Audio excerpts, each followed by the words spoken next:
Bien, pour commencer cette vidéo, nous allons voir donc le chipping. Nous allons voir le chipping en 3 phases. Première phase, la phase technique. Faire un petit point, topo, bilan de ce que vous devez mettre en place, qui vous permettra peut-être de trouver des idées qui pourront vous aider à vous auto-corriger, faire un point, ou potentiellement de vous aider à progresser tout simplement, de vous apporter de nouvelles connaissances. Deuxième point, nous allons voir la conception du coup, notamment quand vous serez en situation sur le parcours. Comment on va imaginer la trajectoire de la balle, comment on va la visualiser, les pentes, la vitesse, le point de chute. Tous ces éléments-là qu'on doit prendre en considération sur le terrain pour avoir le meilleur choix possible. Et dernier point, nous verrons comment s'entraîner efficacement au chipping. Le but de venir faire des approches sans réel objectif, c'est bien, mais on n'optimise pas la performance.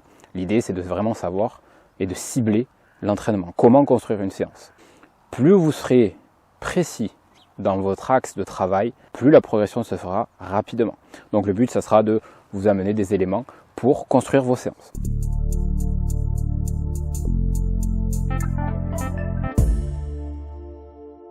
Donc premier point, nous allons voir la technique. Donc la technique au chipping. Il y a des éléments quand même à prendre en considération sur lesquels il faut faire attention. Déjà rien que sur le setup, sur la mise en place. La largeur du stance. Ça sert à rien d'avoir un stance très large. Je vois beaucoup des débutants qui chippent un petit peu avec le stance qu'ils ont pour le practice.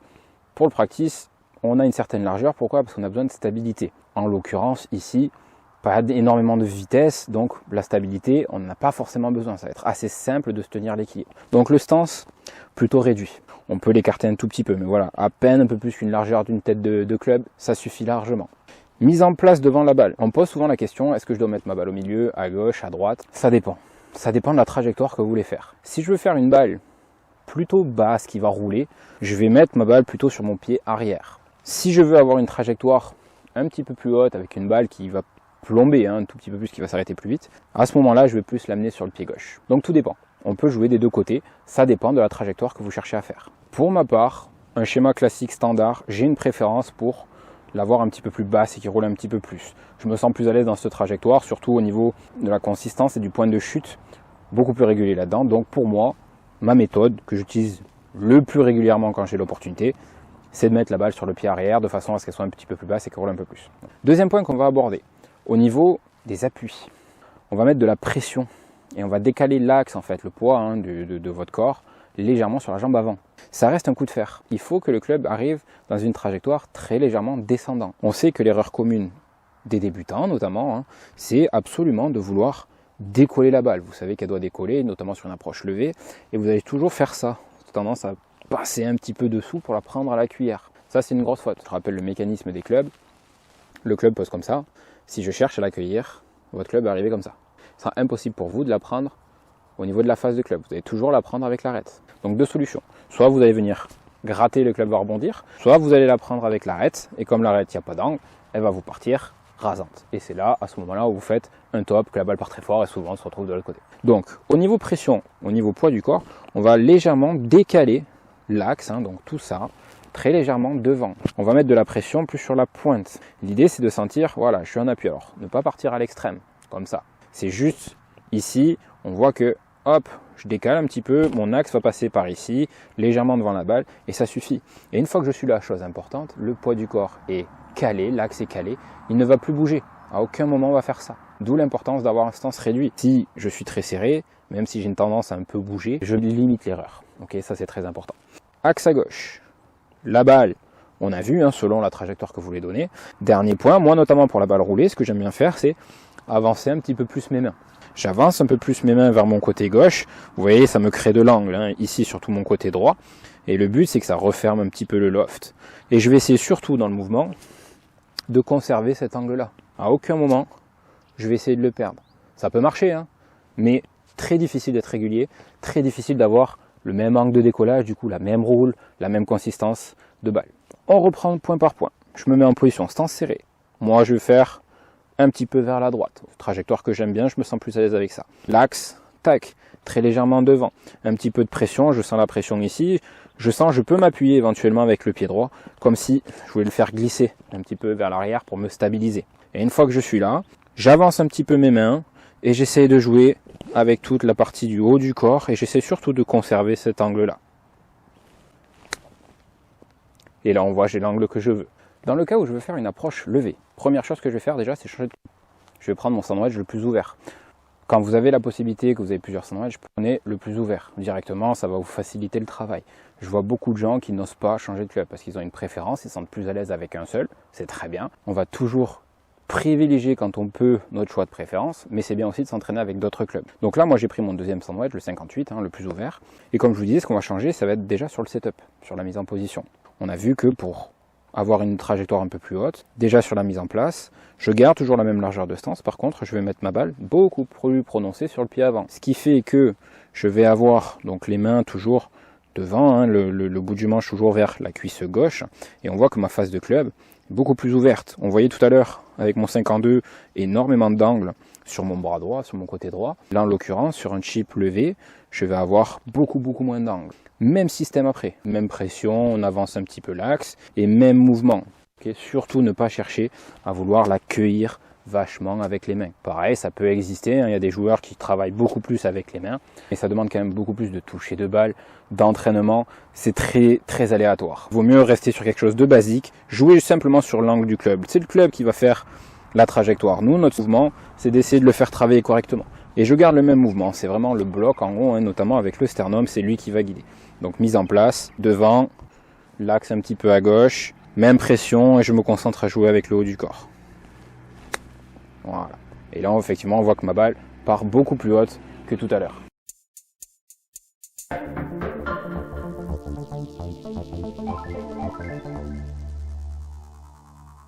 Bien, maintenant on va passer à la deuxième séquence, la conception du coup. Donc là, une seule balle, on va viser le premier drapeau. Donc si je regarde un petit peu la situation, comme si j'étais en schéma classique sur le terrain, moi ce que je fais c'est que je regarde deux distances. La distance qui est entre ma balle, le début du green, et la distance qu'il y a entre le début du green et le drapeau. Déjà ça va vous orienter, ça va vous aiguiller vers une trajectoire de balle, et du coup un choix de club. Là on regarde, j'ai un petit peu de distance à parcourir jusqu'au green, j'ai quasiment la même chose derrière. Elle est un petit peu moins de longueur au niveau du drapeau que ce que j'ai à survoler. Le plan de caméra écrase un petit peu. Il y a globalement, je pense, 5 mètres jusqu'au début du green et il doit y avoir 3,50 m jusqu'au drapeau. Donc là, ce que je fais, comme je vous dis, je regarde les deux distances qu'il y a. Je sais que je veux une balle qui va être levée, haute et qui va s'arrêter assez rapidement. Donc, choix de club, je prends mon club le plus ouvert, mon 58, et je vais utiliser la méthode qu'on a vue ensemble, balle pied avant. On essaye du coup d'ouvrir un tout petit peu la face et de jouer sur un mouvement classique, neutre, comme on a vu ensemble. Donc je visualise l'idée sur la trajectoire, je vais essayer de visualiser où ma balle doit tomber pour avoir le bon dosage, pour faire en sorte qu'elle s'arrête le plus proche possible du trou. Donc je regarde, voilà, j'analyse un petit peu, moi je connais un petit peu mon style de trajectoire, donc je vais essayer de la faire tomber, allez, 1 mètre, 1,50 m après le début du green. Je me mets en position, j'essaye de trouver, là c'est pareil, quand je me focalise sur ça, je regarde pas le trou m'apporte aucune info. Moi ce que je regarde c'est là où je veux la faire tomber, d'accord? J'essaie de créer ce feeling là. Ok, c'est bon, je l'ai. Tac. Je me mets en position, balle pied avant, je re-regarde mon point de chute pour valider mon feeling, et j'y vais. Magnifique.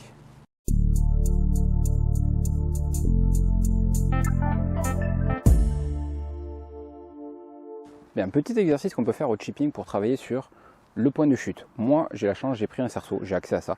Si vous n'avez pas accès à un cerceau, vous pouvez prendre des tis, vous faire une zone de réception, prendre la serviette que vous avez pour essuyer vos clubs, vous la dépliez, vous la mettez quelques pas depuis le début du green, à l'entrée du début du green. Votre objectif, ça va être d'uniquement travailler sur la zone de réception. Pas besoin de viser de drapeau, c'est même mieux, ça va vous sortir du contexte du résultat final, mais vraiment se projeter sur ma zone de réception, là où je veux faire tomber ma balle. Je rappelle que l'exécution de votre mouvement ne gère que le point de chute. Et une fois qu'elle est au sol, c'est le terrain qui va la maîtriser. Nous, on ne maîtrise que l'endroit où elle tombe. C'est un des éléments clés pour la notion de dosage au chipping. Mon objectif, ça va être ça, j'ai 5 balles, j'ai mis mon cerceau, et je vais essayer de faire tomber mes balles le plus proche du cerceau. On est parti, je me mets en position, je m'oriente, je visualise bien ma zone de réception. J'essaie de me focaliser sur ça, trouver le feeling pour la puissance qu'il me faut pour la faire tomber sur ce que je vois. Je peux faire éventuellement un coup d'essai pour essayer de calibrer, ressentir l'intensité que je donne à ma balle. Beaucoup de feeling. De toute façon, le petit jeu, je suis bien, j'ai le dosage. Ok, pile dedans. Parfait.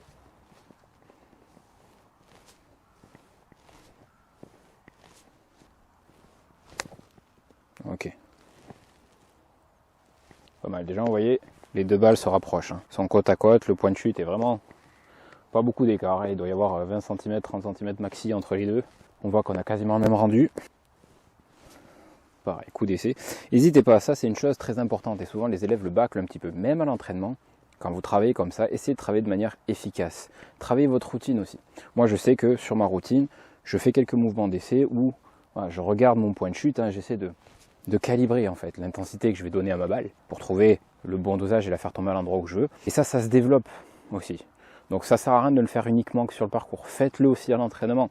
Plus vous serez efficace dans votre entraînement, plus votre routine sera poussée, plus elle sera performante et plus vous serez performant sur le parcours automatiquement.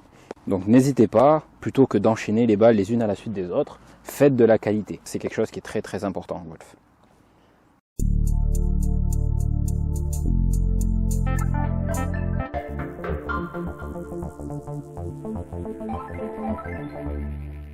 Le deuxième exercice que j'aime bien utiliser dans l'aspect performance au chipping, comme vous voyez, je vise le drapeau qui est là-bas, j'ai mis une zone autour du trou avec des tis. Alors moi j'ai mis une longueur de putter. Là c'est pareil, chacun doit décider en fonction de son niveau d'exigence. Une des choses qui est importante sur la performance, c'est d'essayer de toujours viser un petit peu plus haut. C'est ça qui va amener vers la progression, tout en restant dans quelque chose de cohérent. Si vous êtes débutant et que vous avez une approche voilà, comme ça qui va faire une quinzaine de mètres, ne vous attendez pas à vous mettre une zone à 60 cm du trou et se dire je vais essayer de réaliser 5 sur 5. On ne va pas se cacher, ça risque d'être très compliqué et du coup potentiellement de vous mettre un coup aussi au moral. Donc adaptez votre niveau d'exigence par rapport à votre niveau, toujours en essayant de le mettre un peu plus haut. Moi je vous ai dit, j'ai mis ma zone à une longueur de putter, je pense que c'est ma zone confortable, je sais que si je suis dans cette zone là, quoi qu'il arrive je ferai qu'un seul putt. J'ai 5 balles, ben, mon objectif ça va être d'essayer de mettre 4 sur 5 dedans, 5 sur 5, peu importe, hein, comme je le dis, chacun gère un petit peu son truc. Donc là, c'est l'aspect performance, donc sur chaque balle, je vais mettre de l'intensité en termes de concentration, comme si j'étais sur le terrain.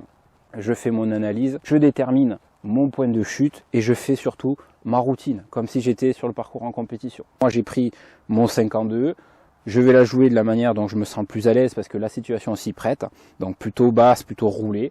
Donc je fais mes coups d'essai, je focalise mon coup d'essai sur mon point de chute, je visualise. Une fois que je l'ai, je m'installe, je m'oriente à la face de club là où je veux viser, donc légèrement à droite, sur ce trou là.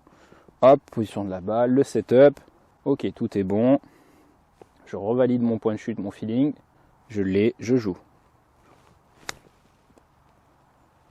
Ok, ma balle est dans la zone, tout petit peu trop à droite, mais elle est dans la zone.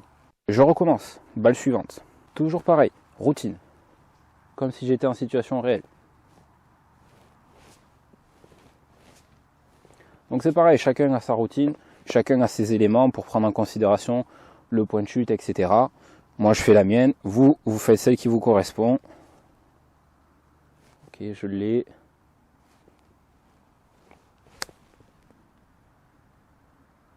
Parfait.